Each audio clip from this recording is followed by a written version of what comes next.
Right into it. So what we're doing today, welcome to Pommy, obviously, but what we're doing today is I'm the boss. Look, we've got the tie, we've got the shirt on. We mean fucking business today, ladies and gentlemen. And what we're going to do is we're going to fix the AFL. So Gilly's retiring, standing down, whatever it is. And I figured, right, we're going to get a lot of pompous middle-class people in this, but I consider myself a man of the people. So, without any further ado, let's get in to what I would do. So, the first thing I would do is remove this. I think there's too much football. And I hate to say it, I kind of agree with Danger. I think there's too much football. And I think the biggest area of conjecture for myself is the fact that the fixtures every year around this point, you get, oh, Collingwood have got an easy draw. Carlton play like 4 of the top 8. Or like last year, oh, we've got a tough draw. Carlton have got loads of easy games. And I think that's Mickey Mouse. And I do think that obviously the fixture weightedness does have an effect on the ladder. Great example would be Essendon this year. Do you know what I mean? They finished in the top 8. Obviously not as good as that. And they're being punished for that. And I even though I enjoy to see it, I don't think the fixtures should have a levy on where you finish at all. And also when you look at like North's run, Adelaide's who were like bottom 4, Hawks who were definitely in many people's bottom 2, it doesn't make sense. So I'm going to show you what I mean by that. So this is what it would look like then. On the left, we've obviously got as it is now. As you can see, the 21-round season. I think it's too much football, like I suggest. And what I suggest is a 17-round season. So you can see there we've got the bye in between round 9 and round 11. It's a week bye. And what we do in that, Friday, Saturday and Sunday, we have the mid-year draft. And what I would have is the Monday through to the Thursday, I'd have a mid-year trade period. And in that, players can either be scheduled to be traded end of the year, or they can scheduled to be traded now. That would be entirely up to the club and at their disposal. And then the Friday and Saturday and Sunday is the mid-year draft. So I would have that on the Sunday. On the Saturday, what I would have these players do is I would play an inter-club type game, maybe at the Marvel under, so it's a nice day. We can see them play. And usually there is about 55 to 60 applicants for the mid-season draft. Perfect opportunity to showcase them on telly. People can see what they're about and we can see them go against each other and see what it is like. But that would be how my rounds formulated. The benefit of this is everyone plays once, so it would be flipped. So what you would do if you played Tigers at home round 1, you would play them away next year, away Bulldogs, home next year, away Suns, home next year, and have it on a rotating roster. And I think then that would make it favour. The only way that would flip is, obviously, you're going to have, more home games one year than the other. But that would be the only detriment to that system. But I think that's a fair system. I think it keeps the players fresher. And it also gives us a way to make something of these buys. I think having 3 bye rounds, effectively, is just a ridiculous way. I think everyone gets the same week off. Everyone gets the same recovery time. It is as blanket, as fair as it can be. It would also give us the benefit as well of having a 3 to 4 week period between round 18 and the finals. So you could add the extra week. I would propose a 2-week system there, 2-week bye round there, and I've got some ideas. That's when we'd have our awards, and that will come up later on in the video. But for now, that is my first proposal change, and I'm a big fan of it. The next one is the bye-week reshuffle that we've talked about. 1 bye week. So the first 5 days of this, the Monday through to, the first 4 days, Friday, it would be 5 days, would literally be a trade period for the clubs. Now, in that, you could trade players immediately and get the picks or the player swaps, but you could also post-date it. So for players that are maybe, coming out of contract, you've got an issue, you can get that in the bank already. You can get them trade picks and them draft picks in-house straight away. But also, I would propose that on the Friday evening or maybe the Saturday, we have a mid-season intra-club. So usually we have about up to 60 players enter the MSD. I would have that splitting into 2 teams, unlimited rotations, and give them really a carnival to play in front of a crowd. But also there, the scouts get a last minute, with it concluding with a mid-season draft coming into effect on the Sunday. And I think there that gives them a market for a game. It gives these players exposure. But also, genuinely, you find towards the end of the season with the standard draft, we get something new. That would also propose a 2-week period between finals and the post of season, which give players the chance to do the AFL draft and get the AFL awards out of the way, which are Mickey Mouse anyway, but also give them a nice rest, chance to regroup, and a chance for clubs to do other things, which I will be proposing later in the video. But that would be my second rule change. This is where it comes in, an all-star week. So the first week of this, I would propose an all-star game. So usually at this point, we've got the All-Australian. I would have 2 sets of teams, right? One that's selected and one then that's nominated from the best of the rest. So something that goes out to the crowd, have a premium charge number, and we get to vote that 22 in. Now, people will say, what about injuries, Pommy? Look at these traditional charity games and look at the All-Star game in the NBA. It's Mickey Mouse. They're not really trying. They're just going to put on a show for the crowd. Host it at the Marvel, and I think you are quids in. I think it would look very spectacular. I think it would be an exciting thing to see 22 go head-to-head. Do it for charity or something, but get the crowd through the door. Get these players showcasing. And if you wanted, you could have up to 4 weeks between this and finals. I would suggest probably 3 weeks. Gives them an extra 2 weeks to prep, but they're not going to be going hard. But then we could also have a skills session in that. So maybe a long-distance kick challenge at the Marvel. We could have a sprint race. Really showcase it. And also we could have maybe a rookie game as well. But I would also like to see in this period here, which will be coming up later and we'll discuss in a bit more at length, but the NAB recruits being evolved in this one. So one of the weeks I would have a Friday, Saturday and Sunday, a bit of a state of origin series between them. So the Vic Metro sides join together and have a real showcase of talent. You could also have a state all-star game as well in this that I'd like to see involving the Northern Territories. Get an all-star cast that we know that they're playing at the moment with the Fitzroy, bringing that back. Have them playing against a state select side as well. And really showcase community football in this week as well, which I think is all important.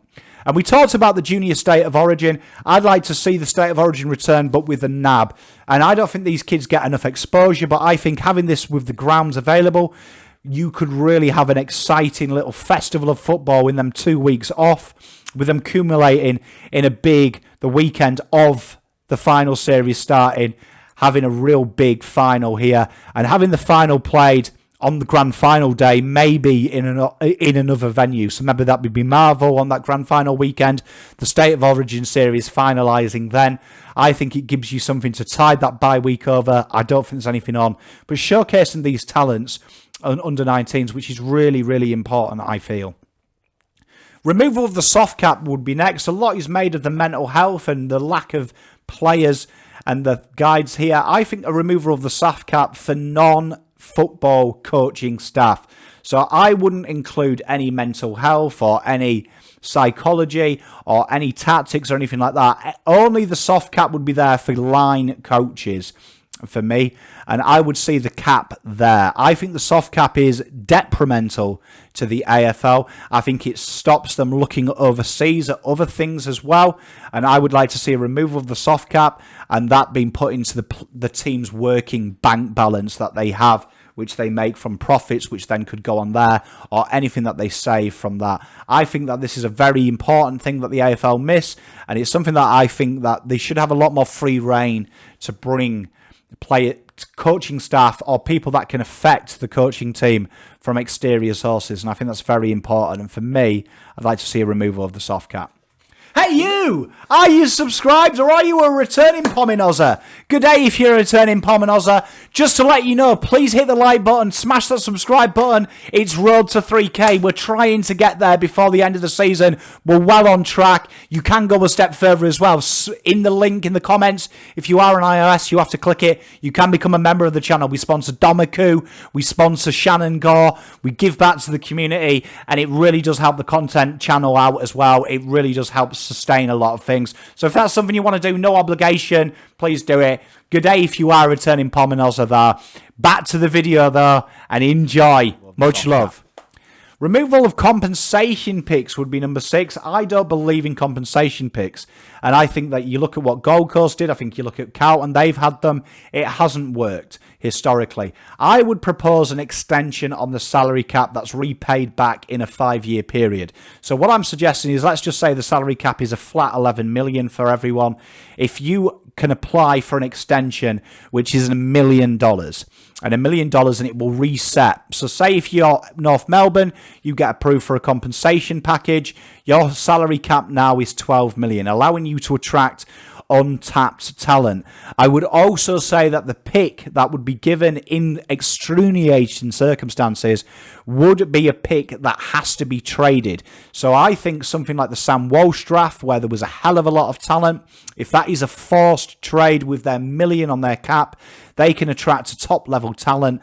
Another team can reset their list who maybe are in the top 4 and make it that way. But I think throwing it when there's such a good history of data saying that players end up trading interstate, it actually affects the teams.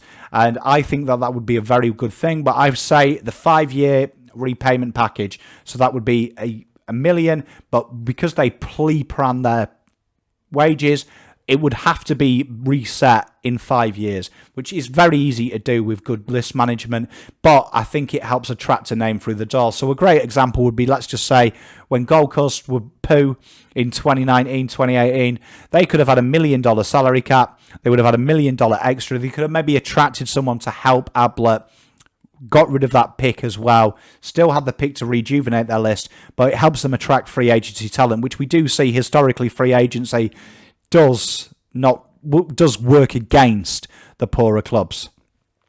Simplified free agency. So for me, what I would do is you're either out of contract or you're not. I don't agree in this whole restricted free agent and things like that. I think there should be a lot more onus on keeping and balancing the books, a lot more onus on keeping assets out of the out contract situation. And I would simply have a week before the draft, if they're outside, it's a free-for-all. It's a free-for-all. When you lose them, you pay them, you lose them. With the addition of 2 trade periods now, you've got the end of season 1 and the mid-season I've proposed, a lot of chance to get rid of these players that are problems and are refusing to do it. But also, more importantly, it gets rid of that. My extension would be that there is an additional $500,000 that is only available to veteran lists. So what I would say is if someone's been there for 7 years, they can renew that contract and $500,000 of it can be off the books to encourage longevity. And that would be it. It would be a one-off $500,000. So say if it's someone like Cripps, who is an all-star for Carlton, who does deserve the $1 million salary, you can do that. But it would only be one player at any one time, and we'd call that the marquee cap. But that would be just one player, and they would be eligible after it, after 6 full seasons, so their 7th year, to encourage people to stay. But it would also help players like Cripps when Carlton were rubbish in 2018. Say he'd been there 6 years, Carlton can still hold him down knowing that they've got a very good strategy moving forward. Mid-season trade period, we covered this.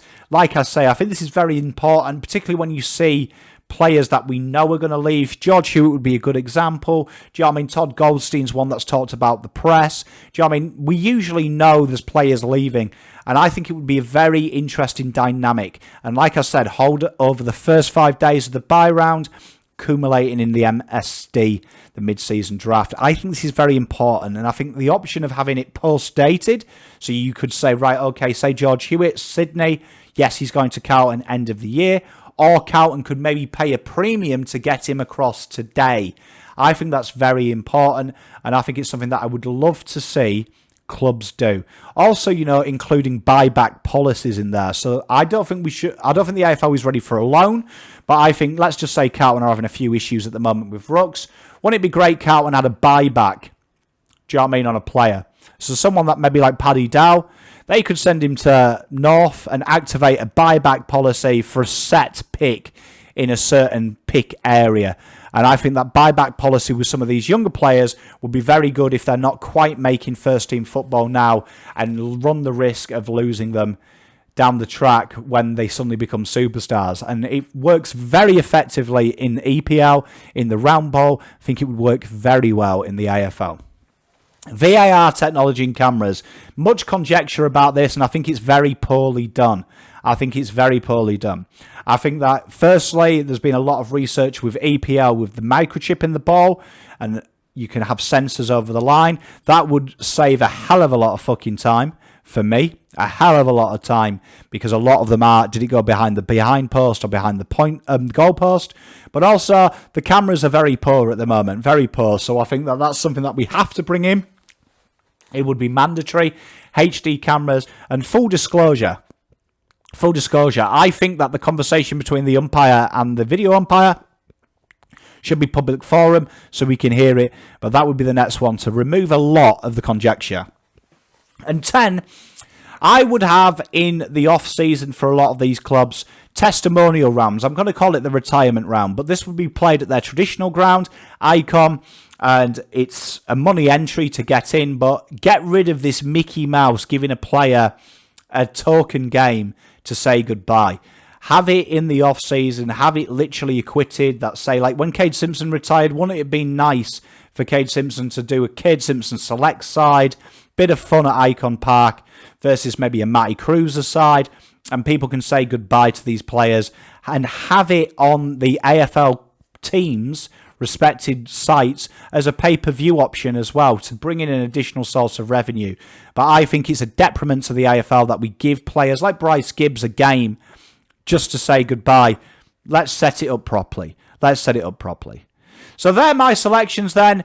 Please make sure you have liked and subscribed. Hit that notification bell so you don't miss out on the content. I'm going to the Carlton function tonight, so with a beautiful wife, so we'll have some little content around that this week. But until next time, let me know what you think. Pom out.